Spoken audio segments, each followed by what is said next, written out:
오늘은 그리스도인의 자세라는 주제를 가지고 말씀을 함께 나누고자 합니다. 그리스도인의 자세. 하나님을 믿는 하나님의 백성들이 이 땅 가운데 살아가는 삶의 자세가 무엇이 되어야 할까? 이것을 한번 고민해 보도록 합니다. 로마서 11장은 그리스도인이 믿는 것이 무엇이고 또 왜 믿는지 이런 내용들에 대해서 말을 하고 있습니다. 또 우리가 어떻게 그리스도를 알게 되고 죄의 형벌로부터 구원을 받게 되느냐 이런 것들에 대한 성서의 설명이 있습니다. 이제 12장에서 우리는 그리스도인으로 어떤 자세를 가지고 살아야 할지, 우리가 그동안 알고 있는 그리스도인의 자세는 종교의 틀 속에 갇힐 때가 참 많았습니다. 그래서 내가 누구보다 예배는 잘 드리잖아. 그리고 기도를 많이 하잖아. 또 헌금도 참 많이 하잖아. 집에서 늘 나는 찬송가를 틀어놓고 있어. 나는 성경 말씀을 참 많이 알고 있어. 그런데 그렇게 열심히 그렇게 하는데 하나님이 내가 원하는 걸 잘 안 줄 때가 있어. 한 그리스도인의 올바른 자세라면 그 일들을 잘하면은 하나님이 복 주시나요? 안 주시나요? 인자들이 복을 받나요? 못 받나요? 참 복을 받아야 돼요. 그런데 이 사람들이 그렇게 참 열심히 하는데도 그 많은 사람들이 이야기하는 물질의 복을 못 받고 건강의 복을 못 받고 원하는 것을 이루지 못하는 그런 일들이 참 많아요. 그래서 어떤 경우에는 열심히 해봐야 별 소용이 없네. 이렇게 결론을 내려서 모든 것들에 대한 포기를 한다면 그리스도인일까요? 아닐까요? 그리스도인이 아니에요. 그리스도인에 대해서 잘못 알고 있었던 겁니다. 그리스도인은 종교적인 어떤 일들을 몸으로 때우거나 또 그동안의 관습과 전통에 의해서 누구보다 무엇을 잘하는 것으로 내 자신을 평가받을 수가 없습니다. 그리스도인의 자세는 누구보다 예배 시간을 열심히 드리거나 헌금을 많이 했거나 봉사를 많이 한 걸로 결론이 나는 것도 아닙니다. 그리스도인의 자세는 오늘 결론적으로 하나만 제시합니다. 내 마음속에 하나님을 모시고 사느냐 모시고 살지 못하느냐 이것 하나로 해결됩니다. 이것이 그리스도인의 기준이고 자격이지, 그래서 사람들은 혼란스럽고 혼동하는 겁니다. 아무리 집에다가 기독교 방송 열심히 틀어놓고 찬송가 아무리 듣고 있어도 온통 머릿속에는 내 욕심을 채우기 위한 한 방편으로 종교가 이용된다면 그건 하나님이 원하는 삶입니까? 아닙니까? 아니라는 겁니다. 아무리 기독교 방송, 설교 방송 열심히 틀어놓고 그러면서 누군가를 미워하고 있고 원망하고 싸우고 있고 불평하고 있다면 이건 그리스도인의 자세가 될 수 없다는 거죠. 아예 찬송가 안 틀어놓는 게 낫지. 기독교 방송 꺼놓는 게 낫습니다. 오늘 그런 고민과 갈등 속에서 몸으로 암만 예배 시간에 참석하면 무슨 소용이 있겠습니까? 머릿속에 아마 지금 여러분들 앉아있으면서 머릿속에 딴 생각을 하고 있거나 또 다른 데에 집중을 하고 있다면 아무리 예배 시간을 최선을 다해서 지키고 해도 그건 의미가 없는 거다라는 걸 잘 알 것입니다. 그리스도인은 마음속에 하나님을 모시면서 그 하나님의 뜻을 발견해서 순종하게 되는 것, 이것이 그리스도입니다라는 겁니다.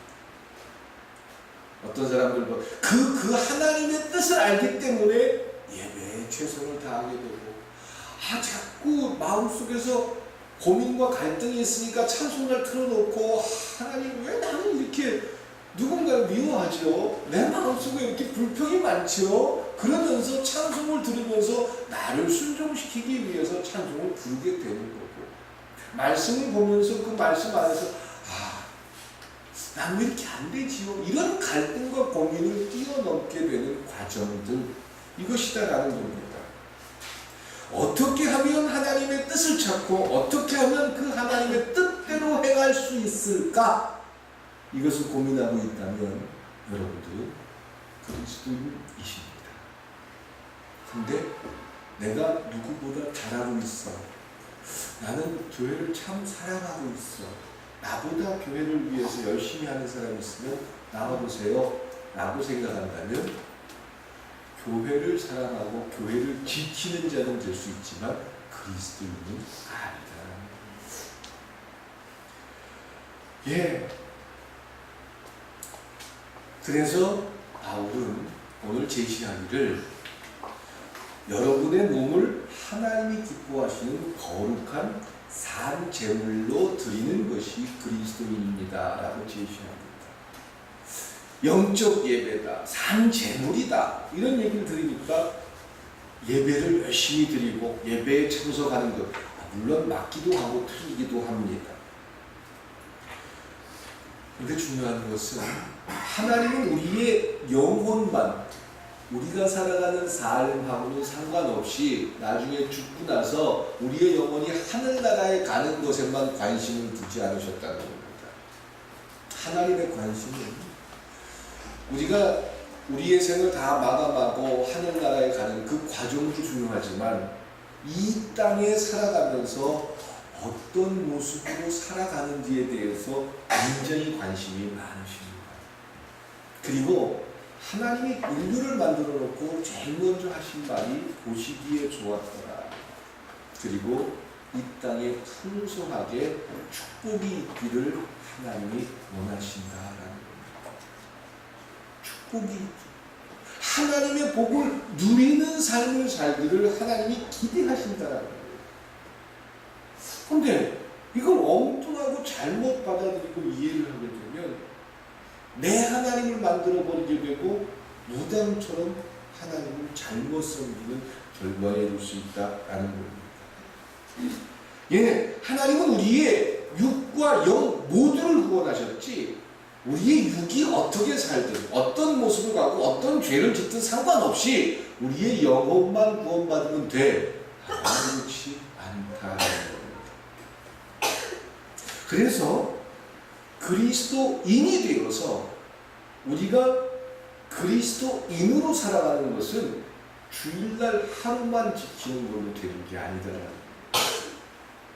오히려 월요일부터 토요일까지의 삶에서 나는 어떤 고민과 갈등을 가지고 살아가는가, 이것이 올바른 답이다 라는 겁니다. 바울은 이런 말을 합니다. 빌립보서 1장 21절에서 내게 있어서 사는 것이 그리스도니 죽는 것도 그리스도를 위해서라면 나는 유익합니다. 내가 사는 목적이 그리스도가 내 삶의 주인이기를 원합니다. 그래서 살아도 그리스도를 위해서 살고 죽어도 그리스도를 위해서 죽을 수 있다면 그걸로 만족합니다. 아마 바울의 이 고백은 그거는 바울이라는 위대한 사람, 또 하나님의 일을 하는 그런 사제이기 때문에 그런 거지 우리한테 그렇게 요구하지 마십시오 라고 한다면 그리스도인에 대한 이해가 잘못됐기 때문에 그렇습니다. 모든 그리스도인들은 이 바울의 고백과 같아야 한다는 겁니다. 그런데 그러면은 내가 어떻게 하나님을 믿어요? 왜? 내가 믿으려고 하니까 안 돼요. 내 힘으로 하려니까 그걸 불가능한 거예요. 그래서 수요일마다 제가 성경 공부하면서 그런 말씀을 드렸습니다. 믿음이 무엇입니까? 라는 그런 주제를 가지고 끊임없이 같이 공부를 하는데 믿음이라는 게 뭐라고 그랬죠? 나는 믿음이 없습니다. 이걸 깨닫는 게 믿음이다. 나는 믿음이 있습니다. 나는 신앙생활 잘합니다. 이건 믿음이 없는 거예요.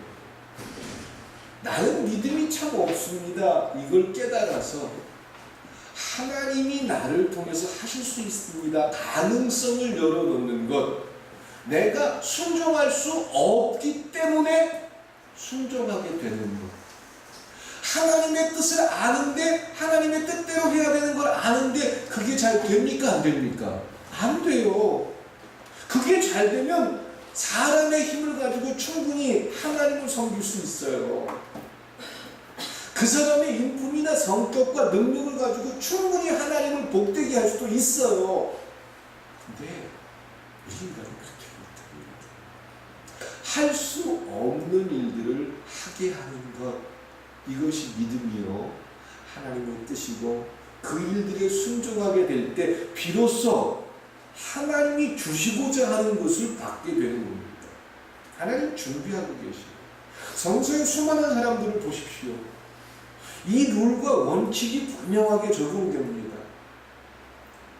하나님을 하나님으로 존중하지 않는데 하나님으로부터 오는 복을 받을 수 있겠습니까? 그거는 누군가를 따라하고 누군가를 흉내내면 그러면은 하나님의 복을 받을 수 있는 그런 룰이 교회 안에는 전혀 없습니다. 그런데 내가 그리스도인으로 살아가면서 하나님 앞에 고민과 갈등되는 그 모습에서 어떤 것을 선택할 수 있는지 찾는 것, 그것이 그리스도인의 진정한 자세다라는 겁니다. 그러면 바울처럼 내가 사는 것도 그리스도를 위해서 살고 죽는 것도 그리스도를 위해서 죽는 겁니다, 이런 고백을 우리 힘으로 못합니다. 바울은 바울의 힘으로 했을까요? 바울도 그걸 못합니다. 그래서 아덴에서 복음을 전도할 때에 자기의 지식과 지능을 가지고 그 사람과 대화를 하고 설득을 했지만 잘 듣는 것 같아도 전혀 전도의 열매를 맺을 수가 없었습니다. 그런데 고린도에 와서 바울은 대단한 하나님의 일을 했습니다. 그때 바울이 이런 말을 합니다. 나는 이제 앞으로 그리스도만 자랑할 것입니다. 그리스도만 이야기할 것입니다. 내가 가지고 있는 지식, 학력, 능력, 경험, 옛날에 누구를 살리고 죽이고 이런 모든 것들 나에게 아무런 의미가 없습니다. 내가 고민하고 갈등하는 그 모습 속에서 그리스도가 주인 되게 하는 모습을 발견하는 것으로 복음이 전달됩니다. 그러면서 바울이 내가 사는 것도 그리스도를 위해서 사는 거고 죽는 것도 그리스도를 위해서 죽는 겁니다. 비로소 깨달을 수 있었습니다. 우리가 이 사이, 그러면 그리스도를 위해서 살면 우리가 다 희생할까요? 우리가 다 손해만 볼까요? 하나님은 이 땅에 풍성하라고, 또 이 땅에 많은 복을 누리라고, 진정한 그리스도인의 삶의 복을 제시하는데 우리는 그림자에 갇혀서 그 복을 누리지 못한다는 것이요. 그리스도와 함께 사는 게 굉장히 손해를 볼 것 같은 우리의 생각을 그리스도의 이름으로 포기할 수 있길 축원드립니다. 예.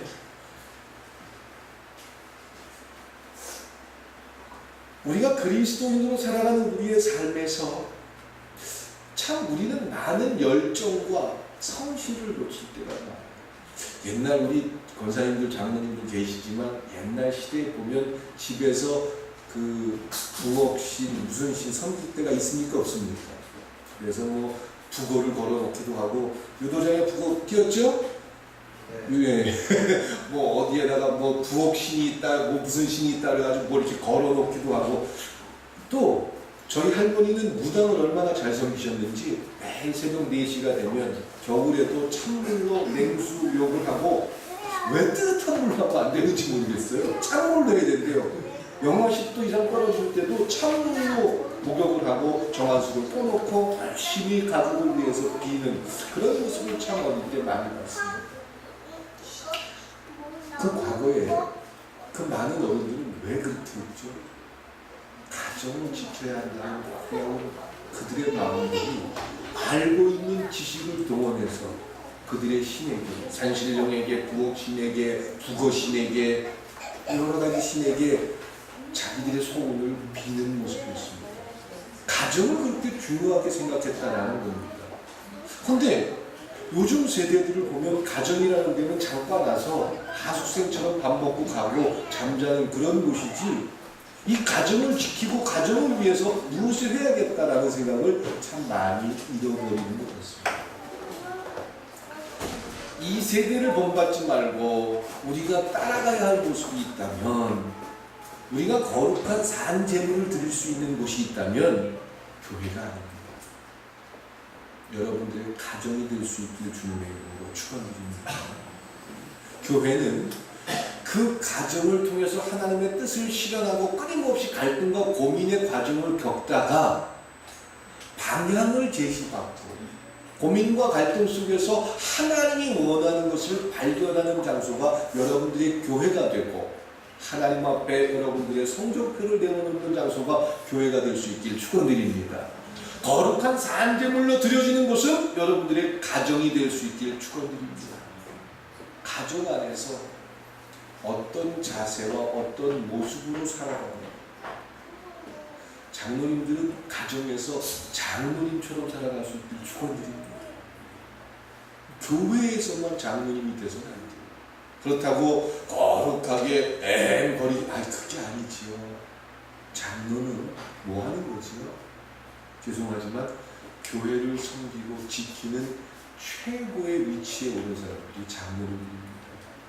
가운을 입고 인간의 모습을 버린 채 제사장이 되는 위치에 선 겁니다. 교회를 지키는 자리입니다. 그러면 가정의 장로가 된다는 것, 가정에서 장로의 역할을 한다는 건 그 가정의 기둥이 되어야 되고, 그 가정의 주인이 된다는 게 아니에요. 하나님의 뜻을 받아서 전달하고 수용하는, 그래서 모든 삶이 제물이 될 수 있는 모습을 지키는 그런 가정이 될 수 있기를 축원드립니다. 그것이 산 제물로 하나님 앞에 우리의 삶을 드리는 그리스도인의 자세입니다. 그러면 가정에서만 그러느냐? 우리가 살아가는 삶의 현장은 가정과 어디가 되죠? 직장을 다니면 직장도 됩니다. 여러분들의 직장도 제물이 되는 곳이 되어야 된다. 나는 직장에서 그냥 내가 원하는 대로 사는데 돈만 벌면 되는 데지 거기서 내가 무슨 충성을 할 일이 있어? 아니요. 잘못 알고 있는 그리스도인들이 직장을 돈 버는 장소로 알고 있지, 올바른 그리스도인의 모습은 여러분들의 삶의 현장, 직장, 사업장, 이곳이 바로 하나님의 영광을 보여주는 곳이요. 그렇다고 거기 가가지고 무조건 모르는 사람들 찾아가가지고 예수 믿으세요, 전도하고 전도지 찾아가지고 그렇게 하라는 게 아닙니다.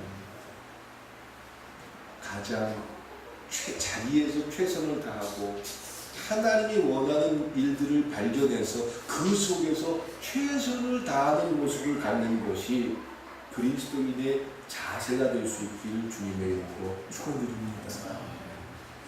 교회 다니는 사람들이 직장 안에 있으면 참 그 직장이 좋은 직장이 돼야 됩니다. 이것을 하나님은 모든 사람들에게 원하고 계셔요. 근데 교회 다니는 사람들이 직장에 있으면 그 직장 동료들이 편안합니까? 편안하지 않습니까? 이상하죠? 불편해합니다. 자꾸 전도지 나눠주려고 그러고 그냥 설교하려고 그러고 이상한 내용 얘기하려고 그러고, 그래서 서울대학교 어떤 학생들은 전도하는 사람들을 퇴치하는 어떤 명함을 만들기도 했어요. 전도는 설명하고 이해하는 것도 전도겠지만 정말 그들에게 도전을 주는 것이 전도가 될 수 있길 축원드립니다. 참 저들이 믿는 하나님을 나도 한번 믿어보고 싶다. 저들은 어떻게 저렇게 신앙의 기준을 가지고 있을 수 있을까? 저러고도 저들은 참 행복한가? 이것에 대한 기대감이 로마를 기독교 국가로 바꿀 수 있었습니다. 이것에 대한 기대감이 수많은 역사를 만들 수가 있었던 것입니다. 이것이 그리스도인의 올바른 자세지, 무슨 전도 훈련이다, 무슨 전도 대회다 해가지고 어떻게든지 설득해서 짜장면 한 그릇 사주면서 데려다가 앉혀놓는 것, 그래야 하늘의 상이 크고 내가 원하는 복을 받는 것, 이런 오해들을 빨리 벗을 수 있길 축원드립니다. 그리스도인의 자세는 무언가를 얻기 위해서 기브앤테이크로 무언가를 바꿔주는 것이 아니라 하나님이 내 삶의 주인이기 때문에 그 하나님이 원하는 것에 순종하는 것, 이것이 그리스도인의 자세인 줄 믿습니다. 그 순종하는 현장이 교회가 아니에요. 여러분의 가정이 돼야 합니다. 여러분의 직장이 돼야 합니다. 여러분들이 만나는 모든 사람들의 관계가 돼야 될 줄 믿습니다. 그래서 어느 날 가정에서 일하는 가정주부가 오늘 참 집안의 가구들이 엉망이구나, 좀 지저분하구나, 이걸 좀 깨끗하게 정리를 하는 것이 좋겠다. 그래서 깨끗하게 정리를 하고 가정에 들어오는 사람들이 정말 행복함을 누리게 하는 것, 이것도 그리스도인의 자세라는 거예요. 암만 교회에서 봉사 많이 하고 암만 교회에서 기도 많이 해도 내 삶의 현장에서 내가 할 일을 찾지 못하고 엉뚱한 모습으로 살아간다면 그리스도인이 뭔지 모르는 거예요. 밤새 교회에서 철야기도 하고 그 다음날 남편이나 아이들이 학교 가야 되는데 학교 안 쳐주면 기도한 겁니까? 이것이 세워지는 것이 올바른 그리스도인의 자세가 되어야 되는 거예요.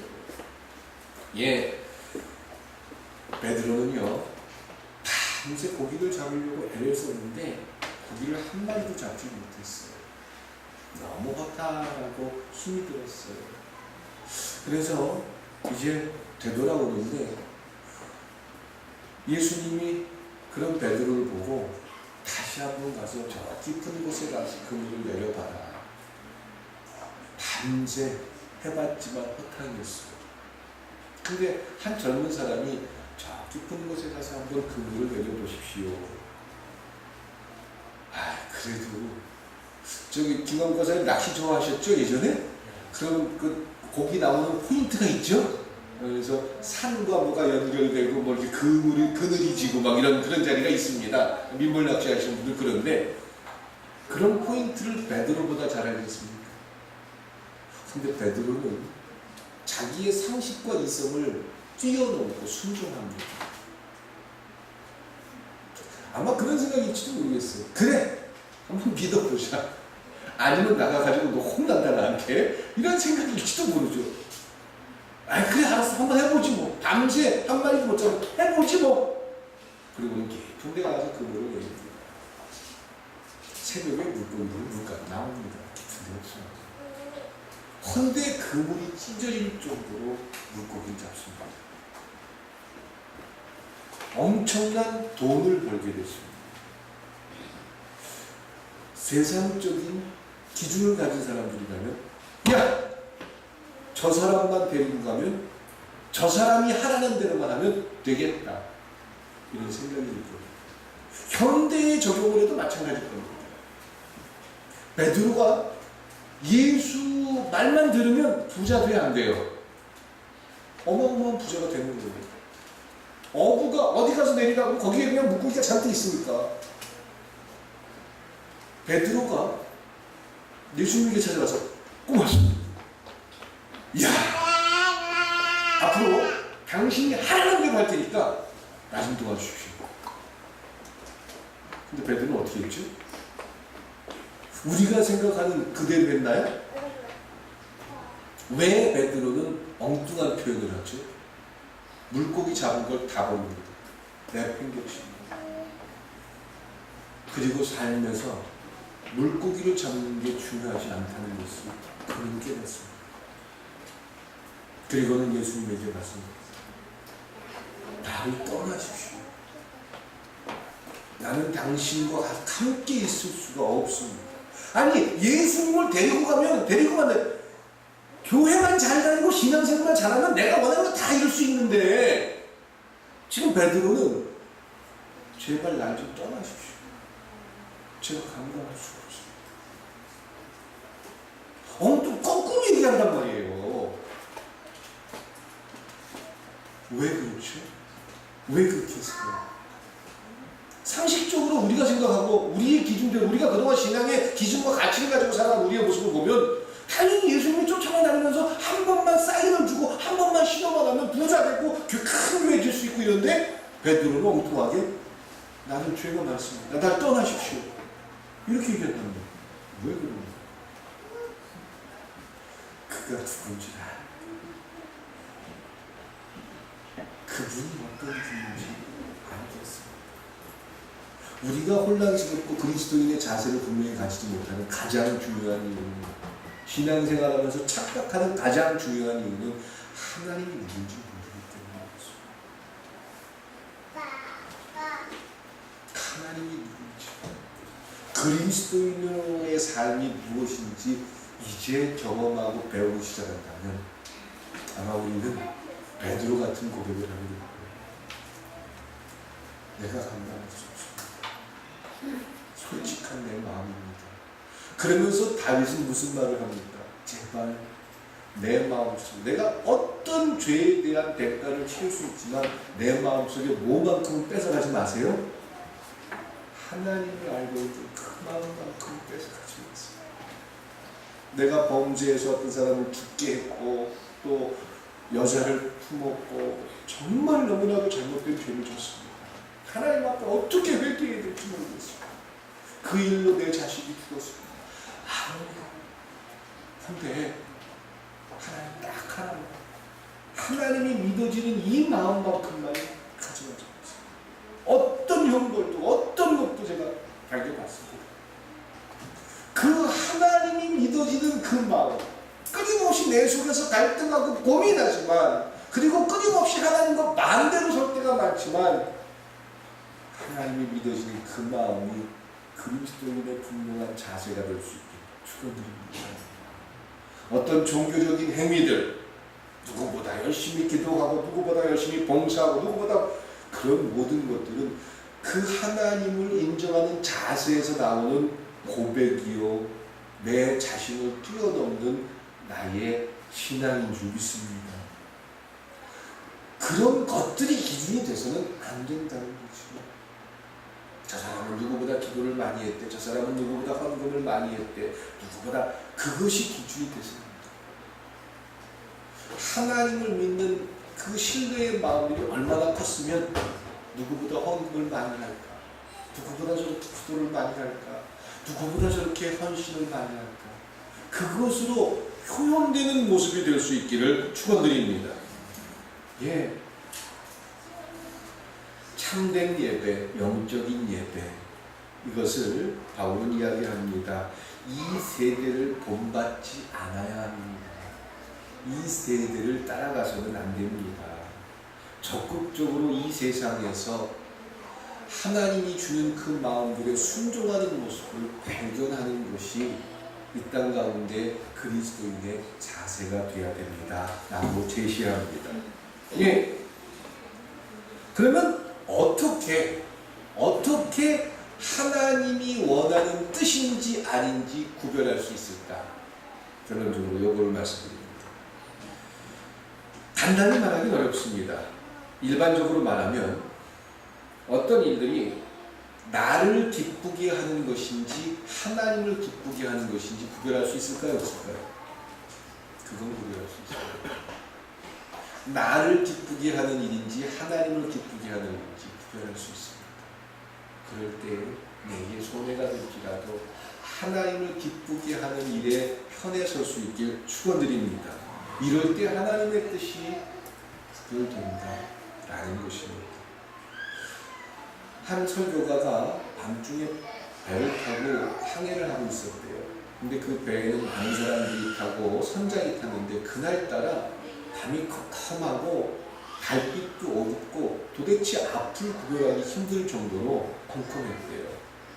그래서 이 설교가가 선장을 찾아가서 물어봤죠. 이렇게 컴컴할 때는 어떻게 길을 찾아갑니까? 바닷길이라는 게 어디 있습니까? 라고 물어봤더니 별자리를 가리키면서 저 별이 내 앞에 있는지 옆에 있는지 이게 기준입니다. 그 별 때문에 내 삶에, 그래서 아무리 꼼꼼해도 별은 보이니까 그 별이 어느 방향에 서 있느냐에 따라서 그 별을 쫓아가면 한치의 오차도 없이 그 길을 갈 수가 있습니다. 여러분들에게 적은 무엇입니까? 여러분들이 살아가는 삶에서 기준은 무엇입니까? 그리스도가 될 수 있길 축원드립니다. 또 서로에게 꿈이 있는 교회 안에서 서로에게 별이 될 수 있길 축원드립니다. 내가 별이 되어야 되는 겁니다.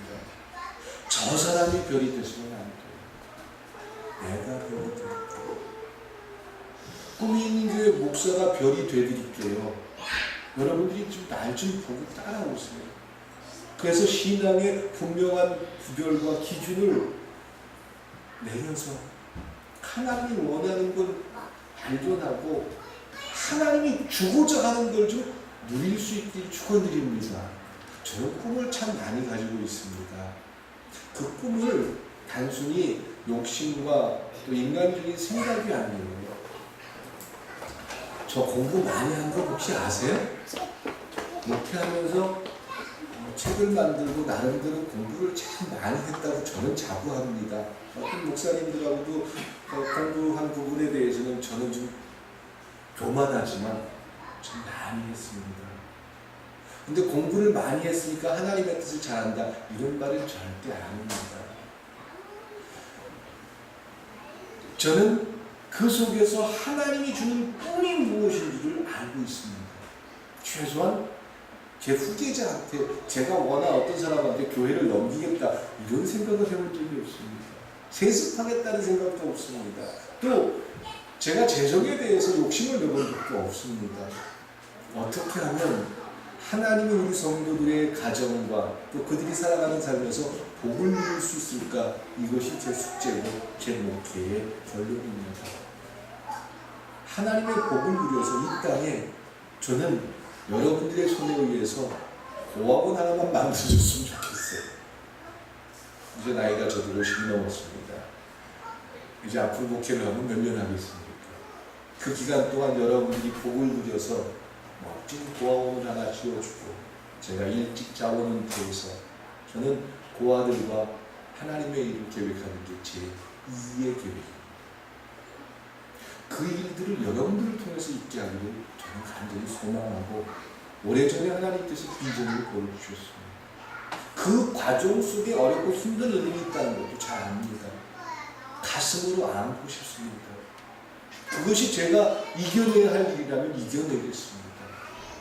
함께 보시죠. 같이 만들죠. 그러려면 신앙의 틀 속에 갇혀서는 안 됩니다. 그 틀을 깨야 합니다. 그 틀을 깨는 과정은 우리의 삶 전체가 주일날만 가운 입었을 때만이 아니라 내가 살아가는 삶 전체 속에서 하나님께 끊임없이 물어보고 하나님의 뜻에 순종합니다. 그렇게 돼야 하나님이 비로소 하나님의 일들을 진행하실 줄 믿습니다. 예, 이제 그리스도인으로 눈을 뜨시기 바랍니다. 엘리사가 도단성에 있을 때 격적이 외적들에 의해서 포위당했습니다. 엘리사의 몸종이 너무 무서워서 엘리사에게 이야기합니다. 지금 우리는 살 수가 없습니다. 적들이 겹겹이 에워싸고 있습니다. 도저히 살아날 수가 없습니다. 그런데 엘리사는 이런 말을 합니다. 너는 저들만 부르냐? 지금 하나님께서 천사를 동원해서 이 성을 지키고 있고 천사가 임해서 하나님의 병사들을 보지 못하는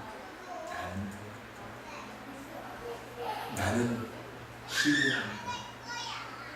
아무리 많은 적도 이제 하나님의 병사들 앞에 무너질 것이다. 그리고 그 다음날 그 병사들 모두가 쓰러진 장면이 역사에 기록되어 있습니다. 그리스도인의 자세는 하나님이 주는 비전 때문에 멀리 볼 수 있기를 축원드립니다. 오늘의 고통과 오늘의 좌절을 보고 그것 때문에 원망하고 불평하는 게 아니라 정말 이제 앞으로 우리 꿈이 있는 교회가 100년 후에는 어떤 모습을 가지게 될까? 어떤 멋진 하나님의 일들을 우리 꿈이 있는 교회의 가장 중요한 첫 번째 방법은 뭐죠? 세습? 없습니다. 재정, 투자합니다. 그리고 교회 건물 짓습니까? 안 짓습니까? 안 짓습니다. 이 놀라운 하나님의 사명을 그냥 어느 날 자연스럽게 만들 수가 없습니다. 눈물과 희생 없이는 불가능합니다. 그 일을 완성하는 여러분들 모두가 돼서 삶 전체를 부둥켜 안는 그리스도인의 모습이 될 수 있길 주님의 이름으로 축원드립니다. 기도드리겠습니다. 사랑과 은혜의 하나님, 그리스도인의 자세 속에 우리가 어떤 모습을 가져야 할지 끊임없이 고민합니다. 교회를 사랑합니다. 사랑하는 저희의 마음속에 위로하셨습니다. 그 하나님의 일들을 발견하고 하나님의 일을 완성하는 저희가 되게 하여 주시옵소서. 예수님의 이름으로 기도드렸습니다.